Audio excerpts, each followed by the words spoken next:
Hadratul muhtaramin wal muhtaramat, ikhwanu fillah, sidang jamaah subuh yang insyaallah dirahmati dan dimuliakan oleh Allah Subhanahu wa taala. Hamdan wa syukran lillah, salatan wa salaman ala sayyidina wa maulana wa habibina wa syafi'ina wa ala alihi wa sahbihi ajma'in. Alhamdulillah, kita lanjutkan kembali kajian kita pada subuh kali ini. Saya mohon maaf pada jamaah karena dua subuh tidak sempat mengisi, karena sebenarnya saya minta izin 1 hari, tapi karena pesawat menuju itu digeser ke Makassar dan dimajukan jadwalnya, jadi saya tidak bisa ambil 1 hari karena perubahan jadwal penerbangan. Jadi pertama, sebenarnya dalam kehidupan kita ini ada 3 tingkatan seorang hamba. Yang pertama adalah Islam, kemudian yang kedua adalah iman, kemudian yang ketiga adalah ihsan. Tapi iman itu punya ada buahnya itu disebut takwa. Nanti kalau takwa itu akan melahirkan ihsan. Jadi yang dipanggil berpuasa itu adalah orang beriman, supaya dia mencapai puncak ketakwaan. Makanya iman baru lari ke takwa. Makanya buahnya iman itu adalah takwa. Di atas ketakwaan itu ada namanya ihsan. Ihsan ini kalau bahasa Bugis PDC. Saya tidak tahu dalam bahasa Indonesia kalimat yang paling pasti itu kalau ihsan. Tapi kalau bahasa Bugis itu pas sekali. Karena kalau orang melakukan kebaikan kemudian kita juga membalasnya dengan kebaikan, itu bukan ihsan, tapi itu disebut al-khair. Jadi beda.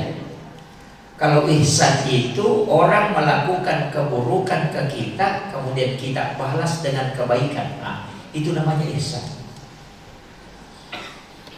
Jadi kalau orang baik kemudian kita baik, itu hanya membalas kebaikan. Bukan berbuat baik namanya itu, tapi membalas kebaikan. Kadang-kadang kan ada orang begitu. Ada mobil mogok, dia dorong supaya dia bilang nanti kalau hujan bisa kita ikut di mobilnya, kan gitu. Dia biasa-biasa gitu, membantu orang yang kena ada keinginannya, kan gitu. Jadi itu bukan ihsan. Ihsan itu sebenarnya sifat yang paling tinggi hakikat. Nah, ini yang kita mau capai. Karena nanti ihsan itu adalah manusia yang innallaha yuhibbul muhsinin. Allah sangat menyukai orang-orang yang ihsan. Jadi pertama iman. Kira-kira kita ini sudah beriman? Sudah beriman? Oh tidak. Kalau Islam oke, bisa. Tapi kalau iman itu ada tandanya. Wa idza dzukirallahu wajilat qulubuhum. Ketika disebut nama Allah maka bergetar kalbunya. Makanya kenapa perpindahan gerakan sholat itu menggunakan kalimat Allahu Akbar, karena itu yang menggetarkan hati. Saya ingin tanya, kalau dengarkan azan, kalbu kita bergetar atau tidak? Bergetar atau tidak? Kalau belum, berarti belum beriman. Ini sederhananya.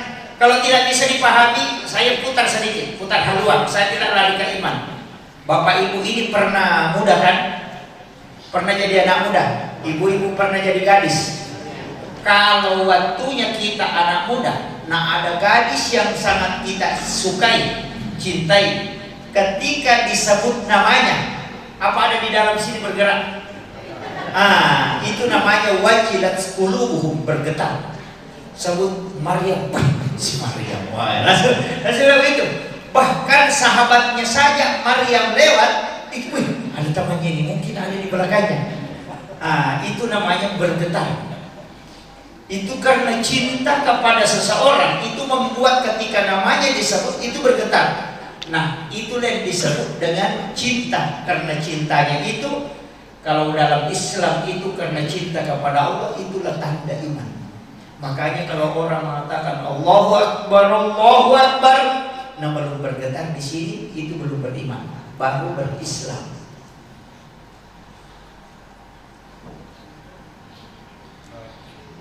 Agak berat ini ya. Saya pelan-pelan ya, supaya kita ngaji tasawuf sedikit ya. Jangan, tapi tidak terlalu berat. Terlalu berat. Saya usahakan membahasakannya dengan ringan. Jadi bagaimana cara membuat kalbu ini bisa bergetar? Perbanyak menyebut kalimat Allah. Ada namanya itu zikir, tidak Pak. Membaca la ilaha illallah itu 71.000 kali dengan 1 kali duduk. Kira-kira bisa? Ya. Jadi ambil satu waktu, pokoknya tidak ada memang pekerjaan yang lain, itu saja. Pokoknya pakai tasbih, hitung.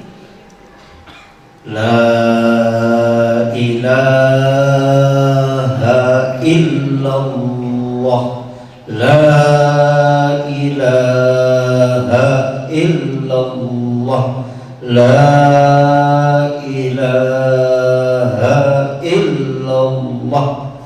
Itu. Jadi ditarik la ilaha illallah, itu akan masuk ke sini. Kalau hanya baca la ilaha illallah, burung beo juga bisa. Ya. Jadi itu talaqi zikir yang disampaikan oleh Rasulullah kepada Sayyidina Ali karamallahu wajhah. Makanya ketika kita tahlilan, kenapa panjang 3 kali dulu baru percepat itu la ilaha illallah? Itu karena Nabi mentalaki ke Sayyidina Ali itu 3 kali. Jadi la ilaha illallah. Jadi jangan baca langsung ya. Itu dibaca 71.000 kali. Itu zikir tidak ya, namanya zikir tidak, itu pembebas. Karena sama di air Pak, kalau mau dikasih mendidih mesti 100 derajat, tidak bisa mendidih kalau tidak 100 derajat.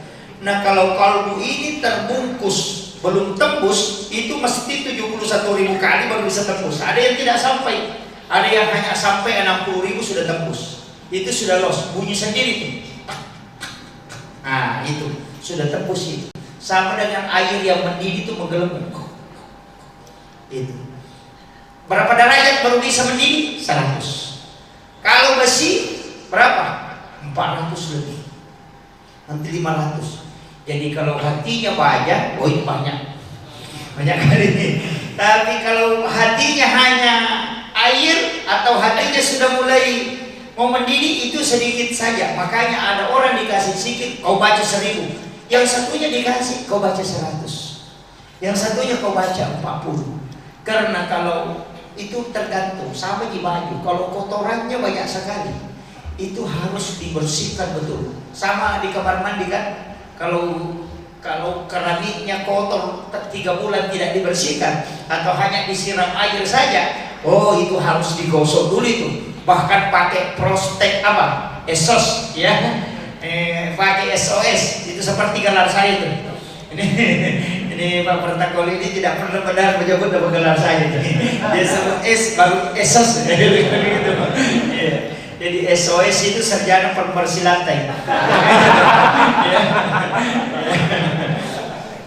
Kan SOS itu namanya superbel. Jadi makanya itu untuk membersihkan itu harus pakai alat. Nah, alat yang paling bagus untuk membersihkan kalbu, untuk kasih tembus, itu 2 zikir. La ilaha illallah, turunannya itu adalah Allah. Kemudian turunannya lagi kemudian turunannya lagi Jadi itu Jadi kita baca la ilaha illallah. Tapi itu harus tenang. Tidak bisa kalau sambil menjual la ilaha illallah gitu. Makanya memang harus ambil sedikit waktu untuk kasih connect gitu. Ya ini. Nanti koneksi sendiri. Nah, kemudian ini orang Islam. Syaratnya Islam apa? Syahadat, sholat, puasa, zakat, dan haji bagi yang mampu. Saya pegangi begini. Kenapa ada ulama hikmah itu menyebutnya haji terakhir. Kalau orang tidak haji, ini belum jatuh. Kalau saya lepas dengan jari kelingking, ini haji. Kalau ini zakat, puasa, ini belum lepas ini. Tapi kalau zakat, ini belum lepas. Kemudian sholat, ini sudah mau jatuh. Makanya dua hal tidak boleh lepas. Syahadat dengan sholat, karena Islammu akan jatuh. Makanya itu kalau pegang begini, kalau 3 ji lepas ini masih orang tidak haji, kemudian orang tidak puasa, tidak zakat, masih dibilang Islam. Tapi kalau syahadat dengan sholat lepas, pasti jatuh, maka gugur keislaman. Makanya syahadat itu kuncinya dan sholat itu kuncinya. Ya. Jadi, tapi memang dari rukun Islam ini, kalau haji itu tidak masalah, ya, hanya bagi yang mampu. Mampu itu bilang begini, mampu itu mampu secara fisik dan mampu secara materi. Itu haji. Jangan sampai kita kumpul uang kemudian anak tidak dikasih kebutuhan karena mau naik haji. Oh jangan, berdosa kita itu. Jangan.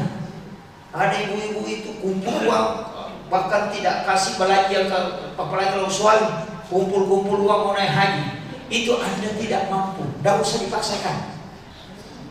Yang paling parah, ada umrah dicicil, tapi tidak ada jadi mengunjung. Ada. Wah, berangkat dulu baru bayar, pulang baru bayar. Oh iya bagus. Saya mau kasih tahu, kalau meninggal di sana siapa yang tanggung? Ini yang banyak tidak tahu. Jangan. Justru berangkatnya itu berdosa.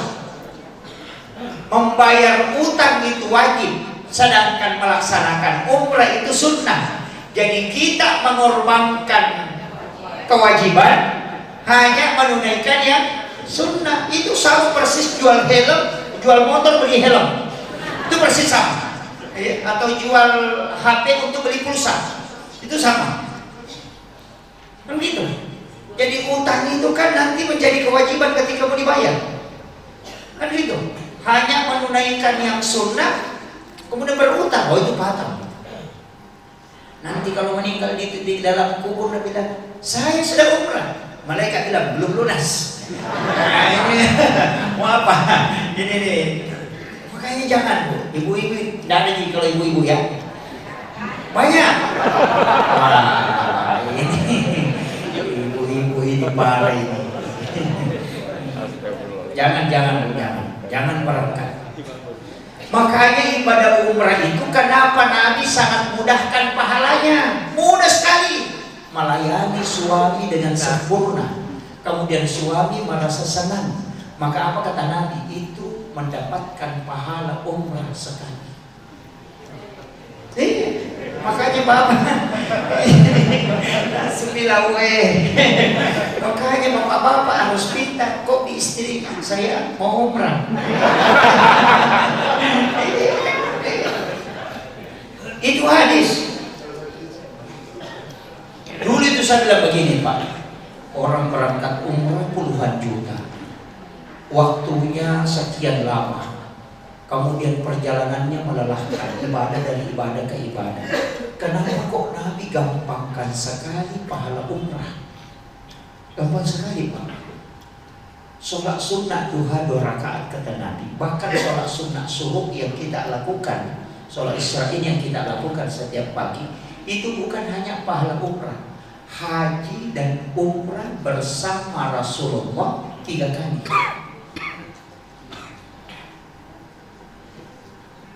Itu luar biasa. Seandainya bilang saja haji dan umrah 3 kali, itu masih biasa-biasa. Tapi apa kata Nabi? Haji dan umrah bersamaku 3 kali. Tamma, tamma, tamma. Sempurna, sempurna, sempurna. Ketiga kali itu sempurna kata Nabi haji dan umrah. Tapi memang berat.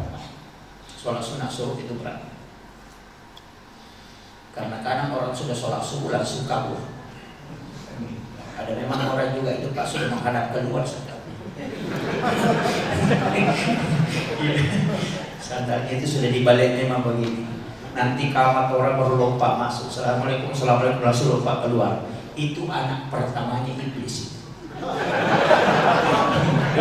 Jadi iblis itu punya 9 anak, 9 anak, ada 2 cucunya, 1 anak angkat. Saya hafal betul itu. Jadi anak pertamanya iblis itu ada di orang yang berjamaah. Jadi siapa orang nanti iqamat orang baru masuk dan sandalnya sudah menghadap keluar, pas salam itu langsung lompat keluar. Wah, itu anak pertamanya iblis. Makanya kalau mau ketemu tunggu di depan.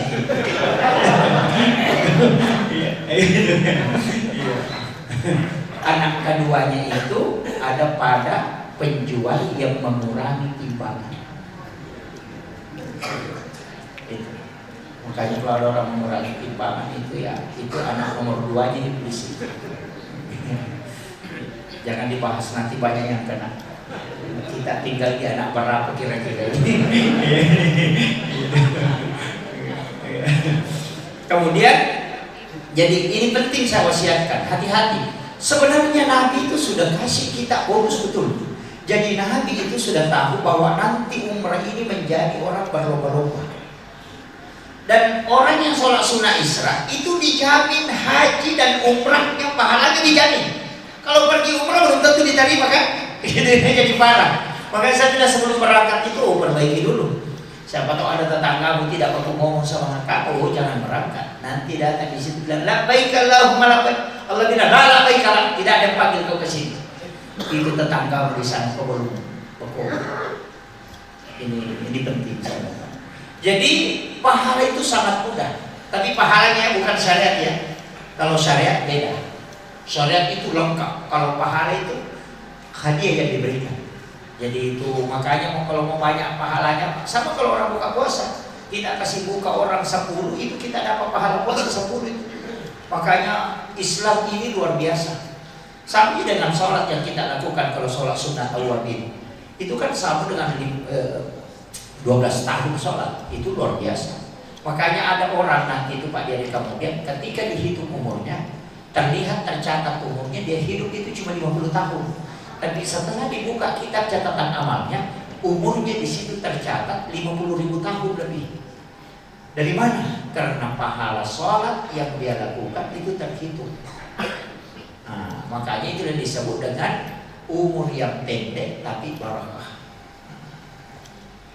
Kan Nabi sudah minta ke kita. Nabi memang minta supaya kita tidak panjang umur. Nanti terlalu lama diperiksa. Sama pejabat, kalau ada bupati dan 2 periode lama diperiksa itu. Lama. Camatnya 10 tahun tidak berhenti, lama diperiksa. Tapi kalau ada camat cuma 3 hari menjabat dan keluar sebentar sekali itu diperiksa. Tidak lama itu. Sama di kita kalau tidak lama hidup. Kan begitu. Makanya semua harta itu jangan tidak semua yang bawa, titip ke orang. Titipkan ke orang. Tidak sampai itu harta Pak, tidak sampai. Nanti bisa kita dapat itu ketika sudah kita titip. Karena itu kuncinya. Kan ada bilang harta tidak dibawa mati. Memang tidak bisa dibawa mati kalau kau yang mau bawa. Tapi kalau kau kasih orang pasti sampai. Kan gitu. Jadi nanti sebenarnya begini. Nanti harta itu diserahkan baru dimiliki. Kalau masih ke kita itu baru amanah. Kan gitu. Makanya disebut harta itu adalah amanah yang diberikan oleh Allah. Bahkan bisa berubah menjadi fitnah. Kan gitu. Ini perlu dipahami. Jadi nanti harta itu yang dimiliki ketika sudah diserahkan. Makanya yang masuk di celengan itulah milik kita. Yang di rumah itu bukan milik kita, itu baru amanah. Karena kalau kita meninggal, bukan kita yang punya, kan langsung ke ahli waris kan? Iya. Jangankan uang, istri kita ngambil orang. Iya, suami juga begitu. Makanya tidak usah terlalu, kita tidak usah. Apalagi uang istri kan sebenarnya itu kan bukan hak milik, Pak. Itu cuma hak pakai. Iya, makanya disebut hak tamlik itu. Iya. Makanya wanita itu, istri itu tidak bisa mentalak suaminya kecuali diwakilkan ke pengadilan. Suami satu kali mau mengatakan saya talak kamu, itu jatuh talak. Tapi kalau istri biar cukir balik, talak, tidak akan jatuh. Biar guling-guling, tidak akan jatuh. Kenapa? Karena dia yang dibeli. Kan gitu. Makanya Imam Syafi'i itu mengatakan kalau suruh laki-laki mau menikah, tidak usah minta izin ke istri pertama. Itu Syafi'i, bukan saya bilang ya. Imam Syafi'i.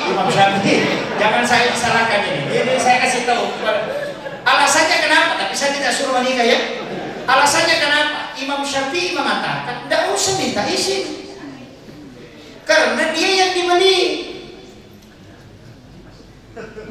Jangan bilang iya, kan hakun tamlik. Saya harus luruskan ini supaya kita paham. Ngaji fikih itu begitu. Begini. Saya ingin tanya.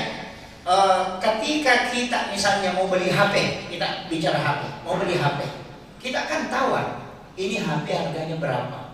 Oh ini 4 juta, itulah mahal. Kita kan datang menghitbah, ini kira-kira mahalnya berapa. Cuma mahalnya kita 5 ini kayaknya murah. Apa mahalnya? Seperangkat alat sholat. Murah sekali itu. Iya. Jadi itu mahal kan, itu harganya wanita itu. Makanya Nabi menyuruh kita pakai emas. Jadi itu aja mahalnya itu. Makanya karena dia dibelikan, dia kasih mahal. Nah, ketika sudah dibayarkan mahalnya, itu sudah milik kita. Sama HP tadi. Kan kita bilang, saya mau beli HP yang bisa main YouTube, bisa main Facebook, bisa main game, bisa main, oh ini yang cocok. Ini pas. Sama ini kalau melamar. Begitu kan juga. Nah, ketika HP dibeli, kita bayar. Sudah dibayar. Saya mau tanya, HP yang sudah dibeli dengan sudah dibayar itu saya mau tanya, apakah HP itu milik kita? Kan milik kita, karena kita sudah bayar kan? Pertanyaan sebaliknya, apakah HP itu memiliki kita? Tidak.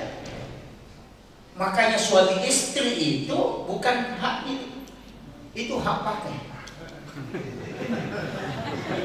Sudah paham?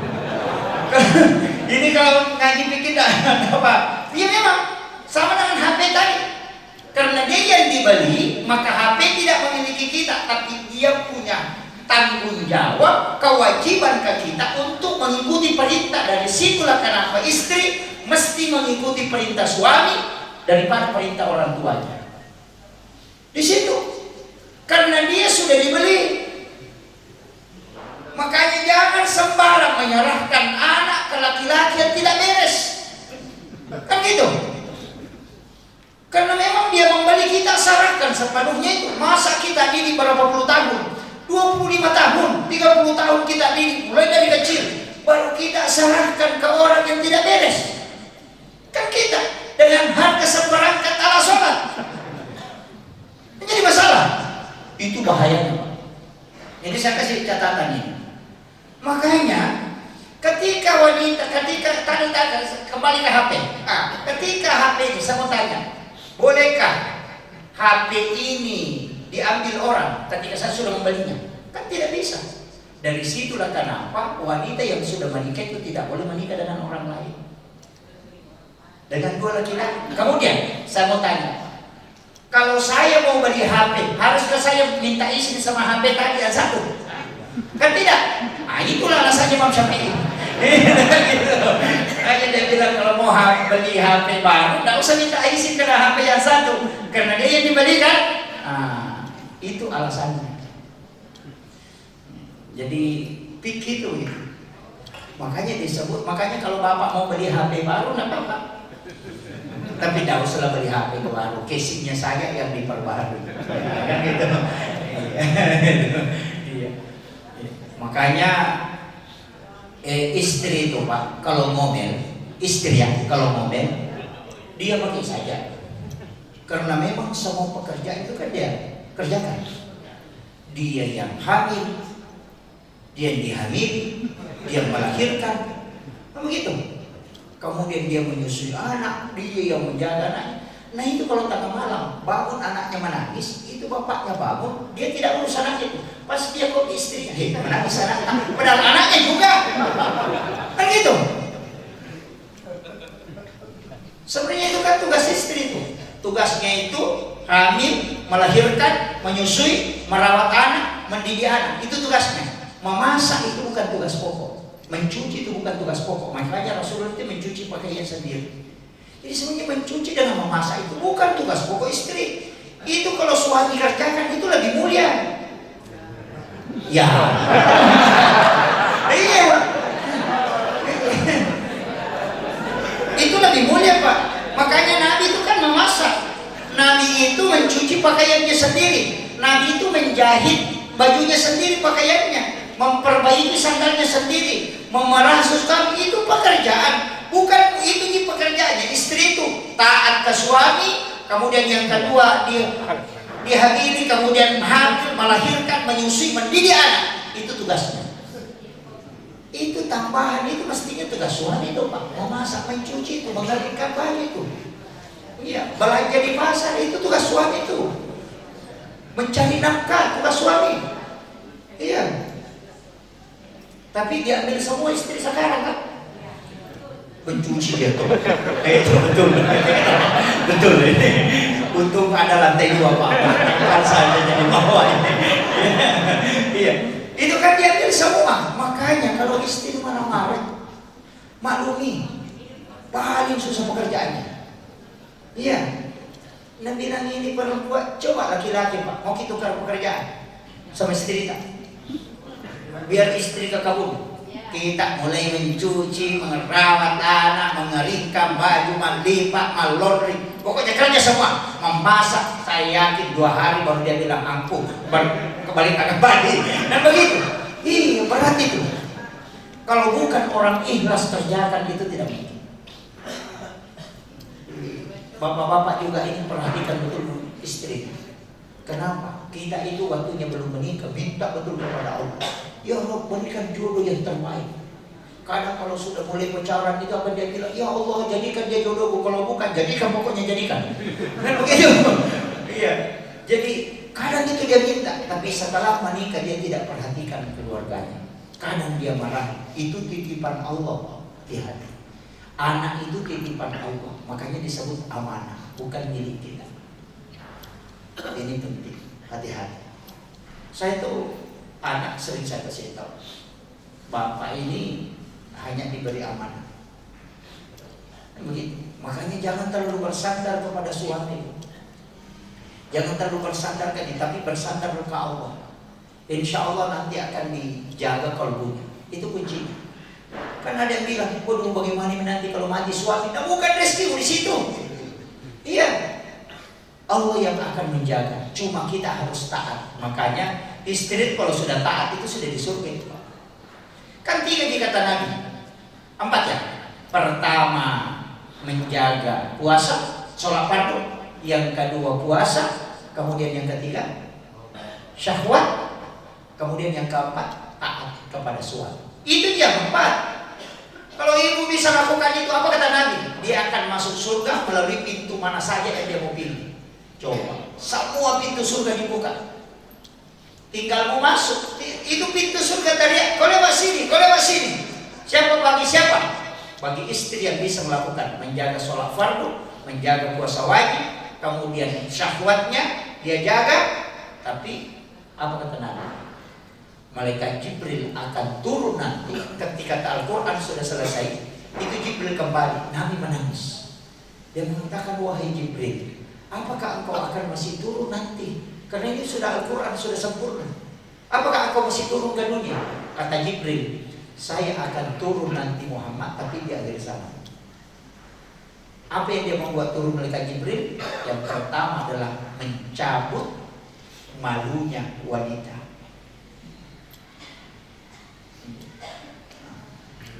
Makanya yang wanita yang titik-titik gini goyang-goyang itu yang bahaya. Makanya hati-hati, Pak. Ketika wanita tidak bisa menjaga syahwatnya, itu paling. Kemudian ketaatan kepada suami. Makanya kalau ada janda itu tinggal 3 baru dia selamat. Kan tidak ada suaminya.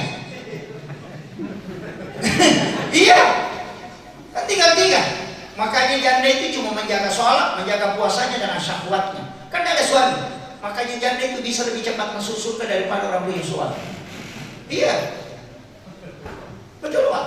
Makanya ini penting saya wasiatkan. Kita laki-laki itu susah sekali jaminan. Bahkan wanita kata Nabi, siapa yang punya anak 2 kemudian belum balik kemudian meninggal, itu ibunya dijamin masuk surga karena anak itu selalu menunggunya di pintu surga. Tidak mau masuk kalau ibunya tidak datang. Iya. Jadi itu luar biasa. Makanya 3 wanita itu hebat Pak. Yang pertama adalah ibu, karena ketika dia berdoa semua pintu langit dibuka. Yang kedua adalah istri, karena 3 kali lebih cepat doanya mustajabah dibanding laki-laki. Coba lihat orang hebat Pak. Bagaimanapun hebatnya Soeharto, tapi ketika Ibu Tien wafat habis dia. Karena barakahnya di situ. Kemudian Habibie kan tidak tahu orang hebat, tapi kapan dia tidak bisa melakukan apa ketika Ibu Ainun tidak. Kemudian yang ketiga SBY kan yang sekarang masih hidup. Siapa yang tidak mampu SBY? 2 periode jadi presiden, Panglima TNI. Tapi kapan dia tidak bisa menentu kebijakannya ketika Ibu Ani sudah meninggal? Itu hebatnya wanita. Karena doanya itu 3 kali lebih cepat dibanding dengan laki-laki. Makanya kalau ada kebutuhan, tak suruh istri berdoa. Iya. Kalau ada kebutuhan, suruh dia berdoa. Karena doanya itu lebih cepat. Jangan kita laki-laki disuruh kerja. Yang berdoa mestinya itu minta rezeki itu perempuan. Iya, cepat itu karena 3 kali lebih cepat karena malaikat itu sudah menunggu doanya sebelum dia mengangkat tangannya. Dan malaikat itu bertasbih kepada wanita. Bayangkan kata Nabi, kau menyiapkan saja air putih untuk suamimu itu sama dengan pahala jihad. Itu hebatnya. Ini perempuan kalau dia betul-betul paham tugasnya itu masuk surga. Iya. Itu kuncinya. Makanya kalau istri sudah berdoa dan tidak bisa diterima, tambah istri Pak supaya banyak doa.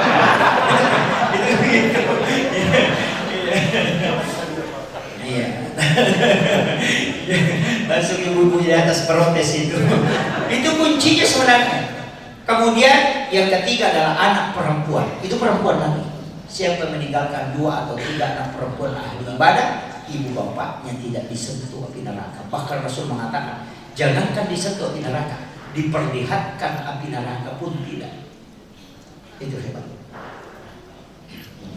Jadi itu anak-anak perempuan kita, tidak usah banyak-banyak kita tuntut Pak, tidak usah bilang harus jadi PNS, harus jadi, tidak usah.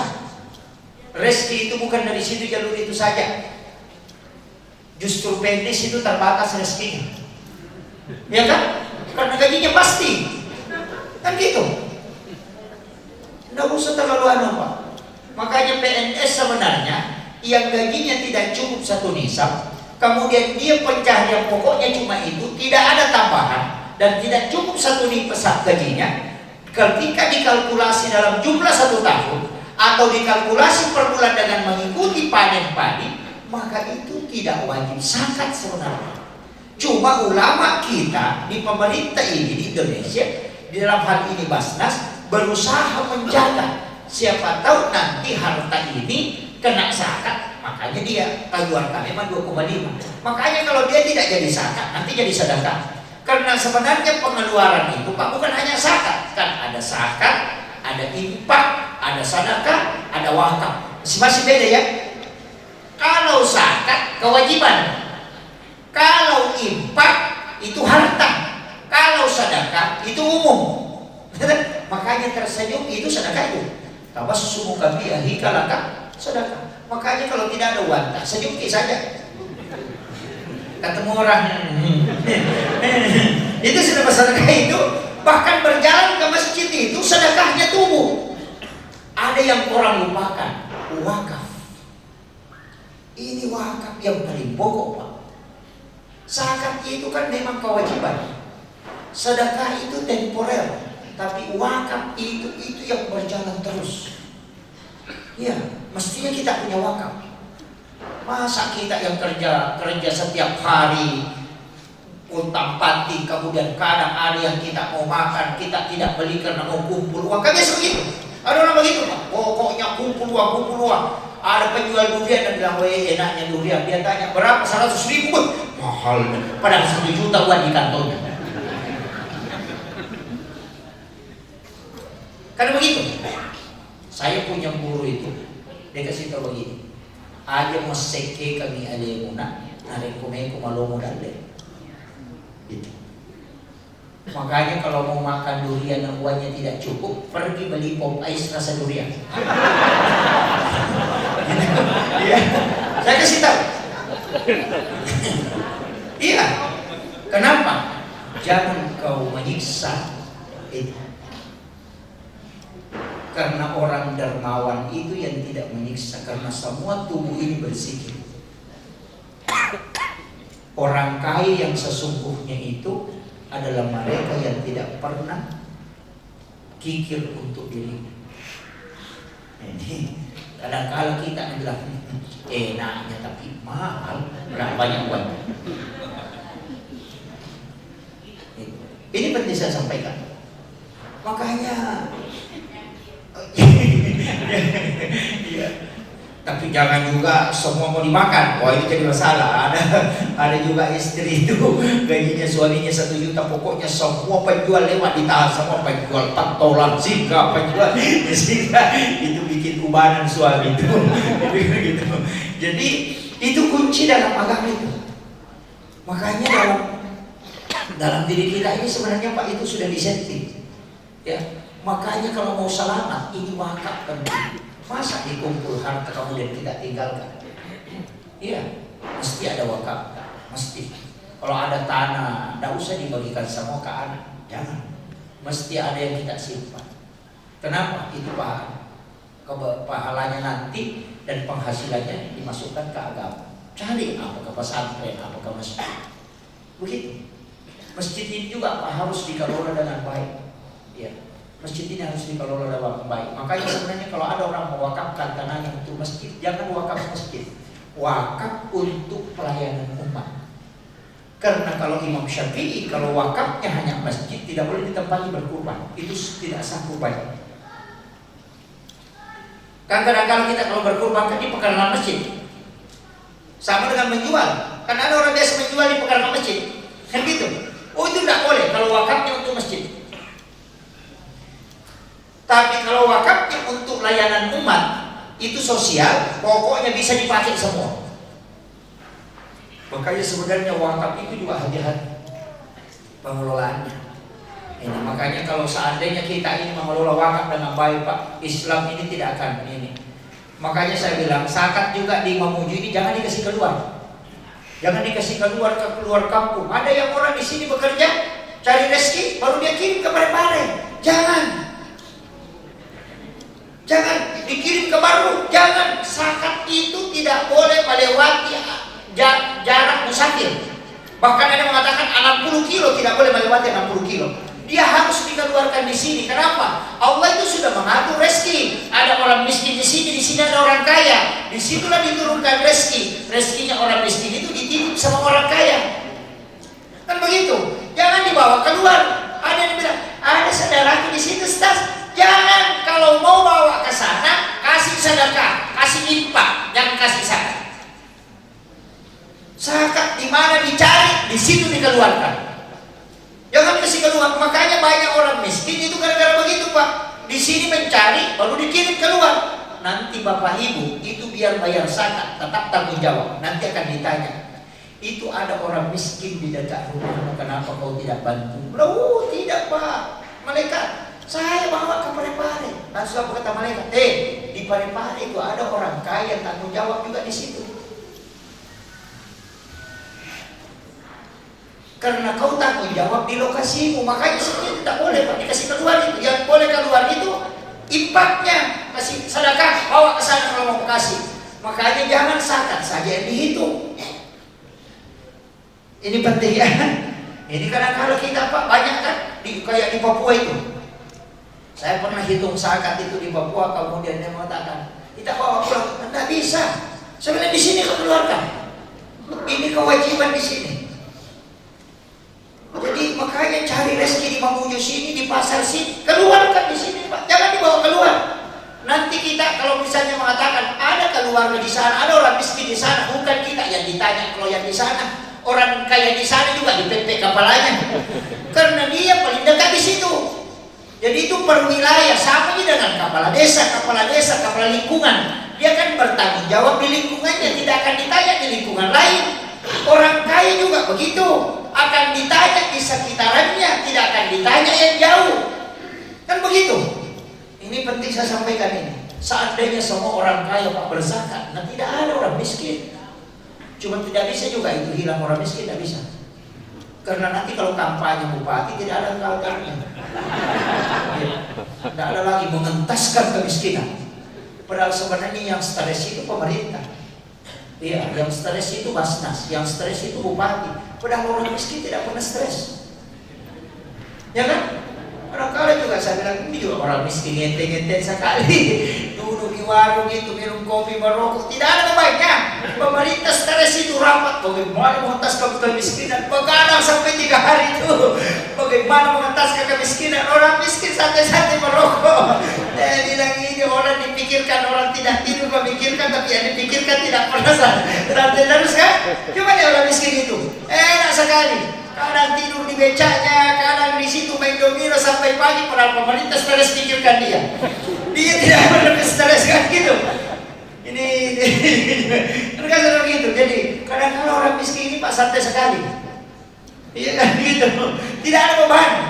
Ya, makanya saya kasih tahu, kita orang kaya yang punya hak kewajiban mengeluarkan 25%, tolong dikeluarkan itu. Karena itu akan apa kata Nabi?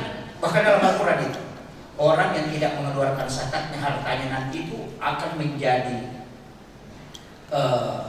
benda yang akan dilelehkan, itu menjadi api, kemudian disetrikakan mulai dari jidatnya, kemudian punggungnya dan lambungnya. Kalau dia binatang itu nanti datang dengan besar, kemudian dia menginjak-injak itu pemiliknya sambil bergantian. Itu disebutkan dalam hadis. Makanya harta itu Pak disakati. Hati-hati sekali, apalagi kalau berjual. Karena itu yang membersihkan itu. Bukan hak kita memang itu Pak. Makanya kalau ada orang bolak-balik di rumah sakit dan tidak ditemukan penyakit dan tidak tahu tidur matanya, penyakit seke itu. Tidak usah banyak tanyakan itu, ada masalah itu. Ada masalah Pak. Karena begitu. Nanti keluar ketika ada masalah kan. Kenapa mobilnya kecelakaan? Ya karena kalau celengan lewat dia tidak isi. Kan begitu, makanya as-sadaqah itu tak ada faul bala. Jadi memang juga ada beberapa pekerjaan itu Pak sebenarnya menunggu musibah. Kayak bengkel, itu menunggu musibah itu. Iya kan? Dokter menunggu musibah juga. Nah tidak ada gunanya itu dokter kalau tidak ada orang sakit. Kan begitu. Iya kan? Tidak ada gunanya, sama bengkel apa gunanya kalau tidak ada mobil rusak. Jadi kalau rusak, mobil kita jangan bilang, kenapa lagi mobil rusak? Oh bengkel mau ambil rezekinya. Tidak usah jalurnya begitu karena kau tidak keluarkan. Kalau kau keluarkan kan tidak diminta paksa. Makanya disebut as-sadaqah itu tak ada paul bala, menolak bala. Kan gitu. Jadi jangan nanti karena kau sibuk karena dipaksa dia. Kalau tidak keluarkan sini, makanya sakit. Bolak-balik ke rumah sakit, dibuka matanya dulu. Tidak bisa ya. Tapi memang ada hadis juga itu Pak. Apa hadisnya? Rasulullah mengatakan, orang yang mendapatkan sesuatu yang melebihi dari haknya, maka Allah akan membukakan pintu supaya dia akan keluar. Tapi ketika ada orang mau dibayar tidak sesuai dengan haknya, kurang dari apa yang dia kerjakan semestinya, maka Allah akan menutup jalurnya supaya rezekinya tidak keluar. Nah itu begitu. Saya kemarin ketemu dengan orang kaya, minta, Pak Ustaz kasih Kak duluannya doa-doa ya. Nah dari Singapura maka berobat ini. Saya bilang mahal itu Pak kalau di Singapura. Dia bilang satu kali pergi periksa di sana minimal 15 juta Pak Ustaz. Belum dia ada tiket pesawat. Dalam hati untuk pasti detik. Saya tanya, perbaiki dulu zakat. Bagaimana zakat? Dia bilang anu justru karena bersedekah aja. Saya bilang, tidak, sedekah itu sunnah, zakat itu wajib. Hitung dulu. Dia bilang, wah itu yang tidak aku tahu. Dia bilang, oh itu yang bawa kita ke Singapura. Dia bilang, itu tetangga aku kalau sakit perut, sakit kepala. Nah, buat dia minum, nah berhenti. Nah saya sudah 1 papan aku minum obat yang tas 1 juta dan tidak mau berhenti. Saya begitu memang lah, saya tahu sekte itu. Nah, jadi saya kasih tahu. Karena memang tidak keluar uangnya sekian banyak kalau hanya reasonable. Jadi dikasih penyakit yang tidak mau sembuh-sembuh kecuali obat mahal. Kenapa? Karena itu uang yang mau dikasih keluar. Karena haknya orang, memang bukan hak kita. Cuma Allah titip ke kita. Kan begitu. Nah makanya Pak, serahkan. Nah apa kata Nabi? Kalau lebih kau serahkan, pasti Allah kembalikan. Begitu aja. Tidak usah khawatir. Jangan bilang, wah lebih ini sedekah. Aku tidak ada sedekah yang lebih. Tidak usah khawatir. Pasti kembali dengan cara apa saja. Iya. Ada juga doa itu. Subhana man khalaqani walam yansani minar rizqi. Subhana man khalaqani walam yansani minar rizqi. Sudah hafal? Subhana man khalaqani walam yansani minar rizqi. Pak Doman ulah tuh.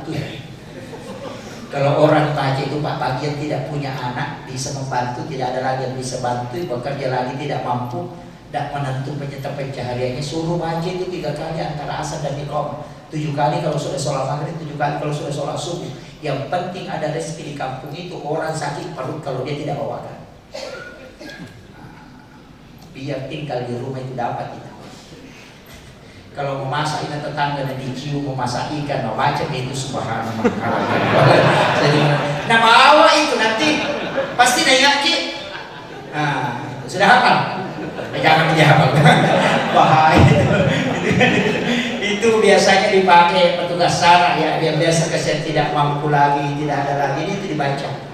Itulah yang sejarahnya itu ketika ada ular di bawah batu yang tidak bisa keluar, kemudian dibawakan makanan oleh burung dan semut yang kasih masuk ke dalam. Itu doanya, subhana man khalaqani wa lam yansani minar rizqi. Jadi itu sikirnya ular. Nah, orang yang mengatakan ular kutu karena dia melindungi di bawah batu tidak bisa keluar, tapi dibawakan makanan. Nah, itu. Jadi biar kita tinggal di mana pasti ada rezeki dibawakan. Itu sudah hafal. Nah, nggak hafal ya. Wah ini sudah